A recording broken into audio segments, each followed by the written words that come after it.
You brought up something that I really love when you talked about yourself and you talked about your daughter, and with your individual diagnosis, you've talked about it as a gift, and you taught your daughter it was a gift, and that was a long time ago before society used languages like persons with.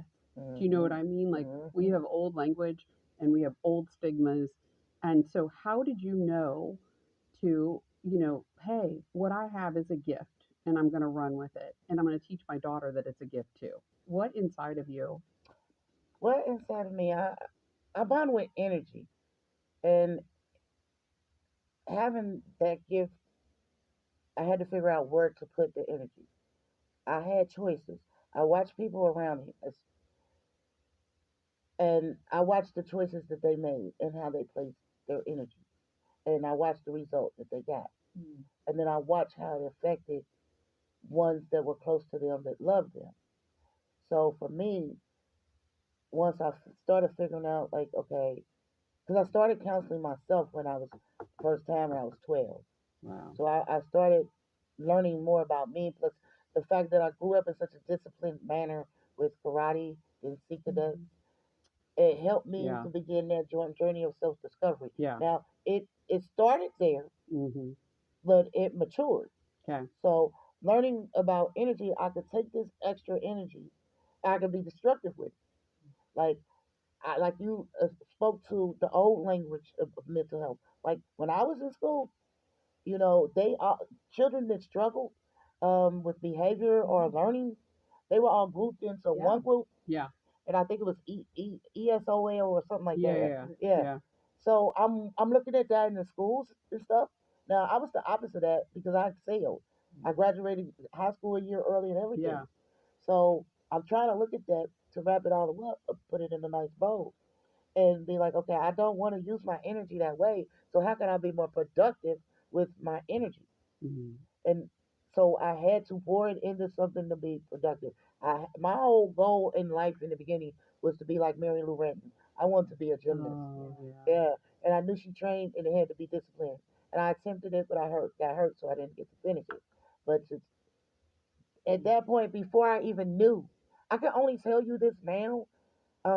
That it was energy, but if you had asked me back then, I would have never be able to tell you Yeah. what it was. Yeah. And literally, I'm recently learning, like late 40s to now 54, about that. And I decided I needed to use it as a tool Hmm. for good. Hmm. Hmm. So I want to get a little bit into your work after Cincinnati State because Yeah. this is great. I mean, you've done so many things, Oh and gosh. Tell us. truly the That whole part. business management and being a business owner. So she shared with me that you went to work at Radio Shack and went through their manager Radio show. training program, Yeah. and That and was huge. That was and she was the impressive. manager training Thank you. program, Hmm. and I love this because well, you share it. Oh, I love your phrase. Well, see, so it was in the region, right? You were the I'm about to share it. I'm about to share it. first. I was the first female black Radio Shack store manager in this region. Wow. Yes. Yes. And Radio Shack poured into me a lot. I mean, I was afforded the opportunity to go to Tandy Corporation, the headquarters that owned Radio Shack in Fort Worth, Texas. Lynn Roberts was the CEO at the time. I went there for some training. I used that as part of my co-op here when I switched Yeah. over to business management. Yeah. Um, I also did a lot of training here and began to learn how to train other people. I was afforded the opportunity to run my own store. It was a $400,000 store. That's how much inventory I carried in the store at one time. And being at that particular time, I had that accounting I started here, Yeah. Hmm. and then I had shifted to business management. So like the way that Radio Shack trains you, and the way that well they're not around anymore except in you know smaller stores, what do you call them, franchise stores, and the way Cincinnati State was teaching me, it was like wow, that was a good match made in heaven. It Yeah. was a Hmm. place for me to discover that okay, this is sales, but I am managing the business. But you have to be able to sell yourself to get where you're going. Yes. In And your career, you have to tell yourself. exactly. This is what I said when she told me this, is that she put the black in Shaq. Yes, I She did. did. Okay. She did. In I'm this guilty. region. She Remember, did. we got you on tape, so she Yeah, we like, did. I Yeah, love. we No, did. no, no. I'm telling her because I loved her face. She was like, I know. I she know like, she I got the can't with drum you, roll. right? I know. I got the drum. I was like the drum roll of the setup. Okay, Like I I'm like know. I love all of it. I'm just like okay, I'm on the ride. Here we go. She That Let's did. do part. it. It just kept going then, because I think what you said about being a salesperson in business management, you said, I can do my own thing. Why am I working for somebody Yeah, else? yeah. And let me start my own business. Right. All right. And this is kind of going back to your, that harnessing that energy. Mhm. And I've got all this energy. How do I make it work for me? How is it a gift? And then you started your Zumba business, which I love. Tell us about that. Yes, yes, yes. Okay, so now we've moved. Well, wait a minute. No, I wait. can hear it. I can hear the That Zumba. part. Yeah, we're gonna wobble or something at the Mm-mm. end of this. We got to do Yeah, wobble. we're gonna play the wobble. Yes. Okay, so before we get to Zumba, Yeah. Radio Shack, worked there, finished school here, graduated 2003. Yep. Then I went to Georgia. Yeah. And then I stayed there for 20 years. So now we're gonna get to that. So when I went to Georgia, my child was still a child. And so now I left the entire support system I had and went to Georgia. Oh. Yes. Okay. So now it's all on me. What took you to Georgia? The climate of the living here. You were done with Cincinnati weather. Mhm. Well, no, okay, let me change that. The climate of the culture and the state of Cincinnati at that Oh, time. because Yeah. we were Timothy Thomas Yeah, this was verdict Timothy Thomas. This Mhm. and was, all she of was the like, I gotta get yeah. out of here. Oh, there that was was the final and straw. you were in Walnut Hills and he lived in Walnut Hills, so there was a lot of racial unrest. Yep. And my daughter the got police. she got caught up in the middle of young Oh. teenager that's okay, we gotta do nope, you gonna Mm-mm. We're out of we here. out of here. We We out of here. gone. How'd you pick Georgia? I had a niece who wanted to go to Georgia for her singing career. Okay. So Atlanta. Okay. And I well we actually lived in Cobb County. Okay. So we was in a Marietta down there. So Oh yeah. we booed up, got the thoughts, started looking, and she went down there, I went down there, so we was each other's support. And at that time, it was just us, but then the rest of the family started coming. My parents even ended up coming down there. Yeah. But she wanted to do it for that. I needed to change the pace for my daughter. It was either Georgia or Florida. But my other brother was in Florida. I was going to go with him. But I was like, okay, well, we'll be each other's support. So when I got there, I was settling in. And before I even got to Zumba, I ain't ashamed to say for a minute, just to get settled in and get acclimated, I was working at Arby's. Yeah. I sure was. I ain't too proud. No. I was working at Arby's with my degrees and everything. No. And later on, what happened was I went to go exercise at the YMCA, and by then I had custody of my niece from Florida who also had behavior problems. So now I got two of them. I was like, I got to occupy. Yes. Okay. And their birthday is August the 6th and August the 10th. I'm like, oh Lord, two Leos, and Oh my God. I needed to get them something constructive to do. So we went to the YMCA, and don't take this wrong, we went to this Zumba class and they was getting it in, right? And this lady, she was so cute. And she was about 48, 49 at the time, because I was in my late 30s. And she was dancing her little self out, popping it all in the right places. And she killed me. She was dancing circles around me. And I had tried to judge a book by its cover, and I was wrong. Right? I was like, oh no, she can't do this better than me. Me? Oh no, it's a challenge now. Challenge. So I said, I got to learn Zumba. Okay? Not only learn Zumba, I'm teaching it. You gonna teach me how to teach it. And I became real good friends with you. Me and Sheila rule. I miss her. I ain't seen her in years, but so that's how the journey with Zumba started. But before that, another thing that I was trying to pour into my girls, we started a spoken word group called the Triple Threat Flow High. And what we did, Triple Threat Flow High. And the band. Let's not forget the band. okay, so let's we we gonna go there. Because Mhm. that goes We're okay. harnessing the energy. Yes. Mhm. All right. So with the Triple Threat Flow High, that was after that what she just said. But the point is there because I try to college students are going to be seeing this. It's going to be some moms that's going to be listening to this Yeah. and some dads.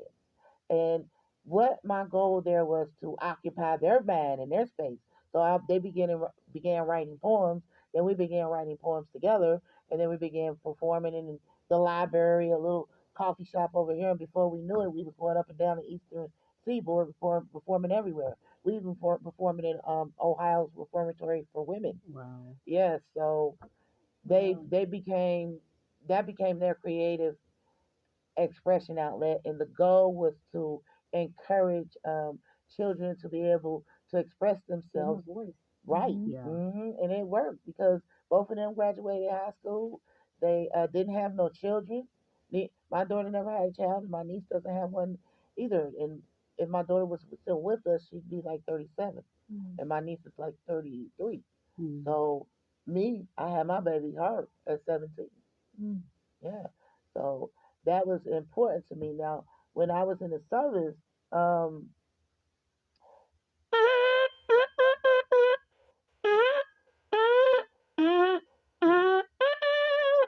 I was the bugler. No. You didn't even need a bugle. Jeez, that's Wow. impressive. Thank you. That is impressive. Wow. Yes, and I was also the first female bugler in the Navy. What?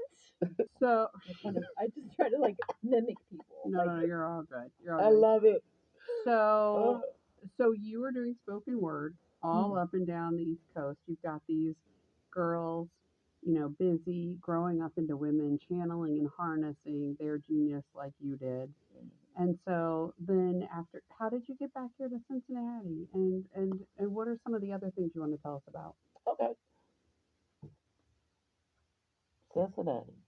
So after the girls graduated, went on. Mom and dad came down, lived with me separate times. Dad died Thanksgiving Day 2010, looking at the same wall in my house. Mm, Mom died 5 years later, the day before his birthday, mm, looking at the same wall in my house.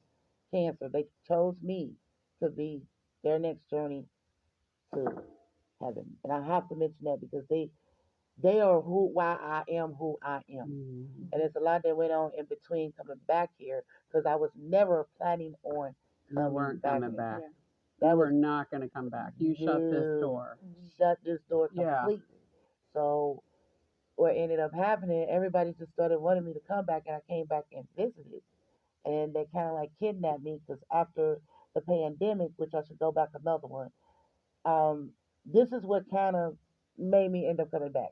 When the pandemic happened, at that time I was at CTC, and that's Chattahoochee Technical College in Marietta, Georgia. Oh, Mhm. okay. That's where I got Oh, my other okay. set of degrees from. Yeah. So, because of the pandemic, it shut everything down, and we actually had to drive up in our cars to get our degrees. Right? We Oh couldn't even gosh, yeah. in the Yes. Yeah. We were Yeah. doing all kinds of Drive-through Yeah, we yeah, did that graduation. Yeah. here. We did drive through graduation. yep. Yeah. And it was like okay, but at that time, I was the co-op I had to do down there.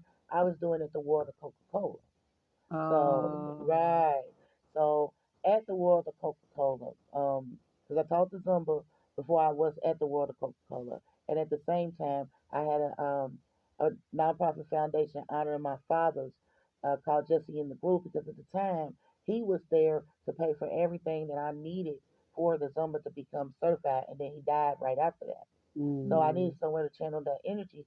So I get started a foundation to help caregivers, family member caregivers, to relieve that caregiver burnout. Oh, so important. Yes, So Mhm. important. yes. And I use Zumba to help bring more attention to it. I would throw Zumba-thons. I had a whole bunch of instructors that Oh, supported me. wow. Zumba-thon. No, Mm-hmm. those are Yes, fun. No, yes. I So like to Zumba Me too. Oh yeah. I Listen, love I, the Zumba. I need to go nobody back can in grape Zumba. vine. Like, don't make me put some pit bull on right now. Oh, that had us On the flip. floor Okay, with me Low, and J low, Lo on the low, floor. yeah. And Okay. So, We and, might have to bust that out at the end. All well, right. So Okay. it's okay. All right, so we so get. you were fundraising with Zumba for Mhm. your dad's legacy to support caregivers. Mhm. Yep. And reduce caregiver burnout because the caregiver got to care for themselves, and I Oh found that yeah. out the hard way. Oh yeah. It You can give from a cup that's overflowing better than you can from a cup that's half empty. that part, Yep. that part Yeah. right there.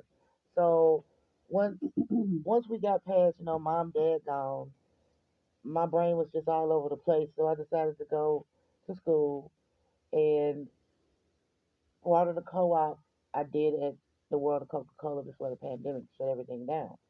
But while I was there, I would just want to throw this little tidbit out. I was a training ambassador, so I trained the ambassadors to do the job in the World of Coca-Cola Nice. store. But I also ended up with my own little radio spot at what we call Taste It, where you can taste all of the Coke flavors. I've been oh there. my Have you God, been there? no, I It's love so it. fun. Yeah, You you know gotta. I You have love. like some You can hot pepper taste Coke and stuff like that, like all all the things. in Okay. all the Cokes from all over the You world. will. You can just taste them all. Mhm. It's so And wonderful. you're gonna walk Girl out of there Coke. while you're like, Yeah. oh Oh yeah. yeah, you know me. Yeah. I have my diet, Coca. my Coke Yeah, you know where diet they say it came Coke. from too. Oh Okay, I still yeah. finish sprinkling. Okay, but so while I was at Coca Cola, me being who I am, Mm-hmm. they had I think I shared that with you too. We had guest to customer conversion rate was one of the metrics that we were measured on. Okay. So And we know she knows the metric system. Yes. We're Way back coming to full grade circle. school. Way back to grade school. Yeah. so that particular metrics, they expected us to do it 25%, to convert 25% of the guests to To customers. customers. Right. Okay. So I converted 53% of the guests to customers that Wow. came across me. Of course you did. Mhm. So um, all of my coworkers combined together didn't even make it to the 53%. So that's what allowed me to become a training ambassador Mhm. and have ended up having my own little show and take the tasted area. I don't know which World of Coca-Cola you I went went to to. the one in Atlanta. The main one. Was it the new? Was it by the aquarium? Yes. Okay, so you went Yes. to the new Yes. location. Yes. Yes. Yes. So in the new location, we had like a little bar. Yep. Yeah, you remember that. So I Mhm. was the one that used to DJ over there. So we'd be out there wobbling. We'd be out there doing all kinds of things. I do trivia and everything. But in the interim of that, that was my co-op too. So I'll be over there doing my homework too.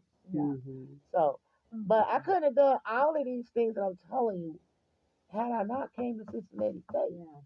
Had I not had y'all to hold my hand when I was struggling, Mhm. when I felt like the world was against me. Mhm. Even though I had my parents support me, it was getting older. When I Mhm. couldn't get that score these high test scores and all of this, y'all still that y'all didn't let go. It was such a reminder when you were sharing this story that I think as faculty at the community college, you spend a lot of time with students and um, you don't understand that how frustrated they are at their performance as well, and that they worry a lot about getting good grades, and yet in a perfect environment they could do all that without all the things that you know kids and older parents and financial worries and all the things that contribute. Anybody can get good grades and In a vacuum. with all of That's In a that right. in a vacuum. vacuum. Yeah. But just that the level that you wanted to be at and held yourself up to is this impossible standard that we don't expect anybody else with all of these things to be able to be, Yeah.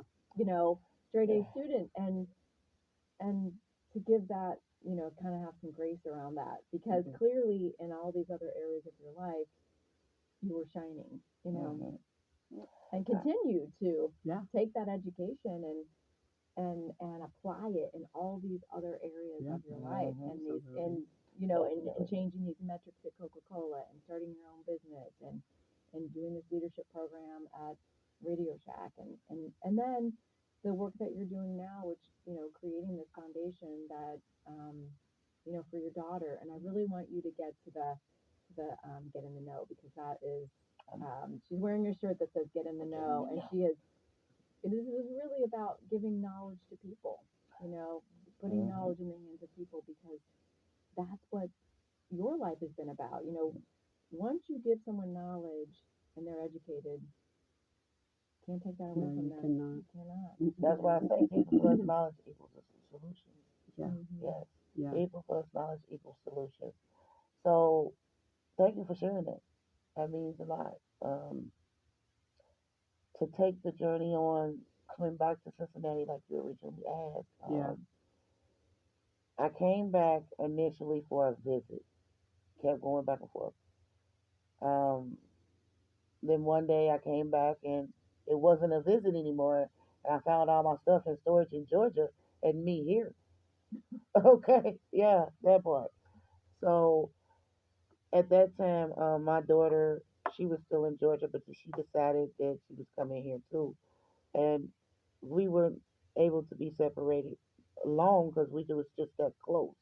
Because when she got older, she grew into who she was. It was a lot easier to deal with her then. And at this point, she's like 32, 33. So we come back here, and I'm just trying to get my feet on the ground, figure out what it is that I actually want to do. My daughter started working herself in the medical field as like a CNA, I believe that's what they call it. Mm-hmm. And I'm door dashing at this point. I Mm-hmm. got all these degrees, but I'm door dashing. Mm-hmm. So I'm here. Okay, I'm gonna stay here. Then boom, all hell breaks loose. My daughter takes a nosedive health wise. Mm-hmm. This was the best place I could be for that. Mm-hmm. And back in June of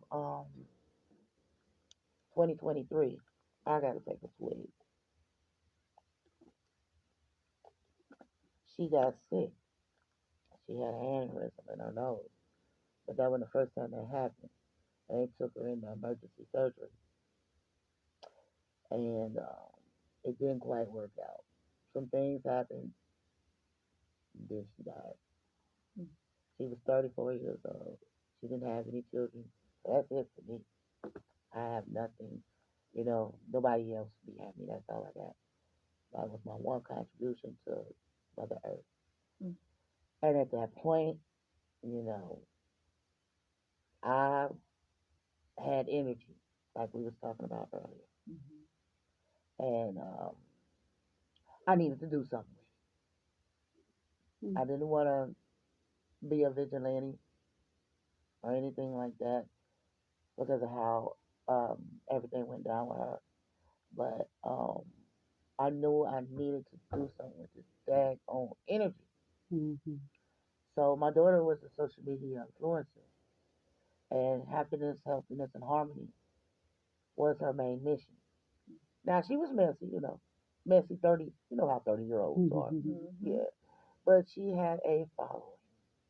I knew she was had a following. She was also on Bigo. She had a following there. So I decided that I needed to honor her legacy, and getting to know was the way to get the word out. So the goal was getting to know is the voice for the Joy Air Foundation. The Joy Air Foundation was created to honor the life and legacy of my daughter, Tierra Jasmine King, where we provide solutions for adapting and overcoming adversity with Mm-hmm. vetted, viable resources. So we knew we needed to make connections at home. This is where I'm from. So I needed to plant that seed here. I knew when I left the city what I left the city with. And then I came back and I see what it is now, but the need is still there. Mm-hmm. So what can I do with all this energy and not be destructive? So now I got to develop this. I got to put this together. I got to put everything I ever did in life for this one right here. Right here. Her ashes sit in here. just a little bit, just a heart. Mhm. I got two heartbeats right now. Yes. So the Joy Air Foundation is the essence of my daughter and the transparency of her existence, the trials, the tribulations, and triumphs that I shared with her through life. We have to pay it forward. I want other people to know what we went through, all of the ups and downs. You know, my life wasn't perfect. I was a high achiever.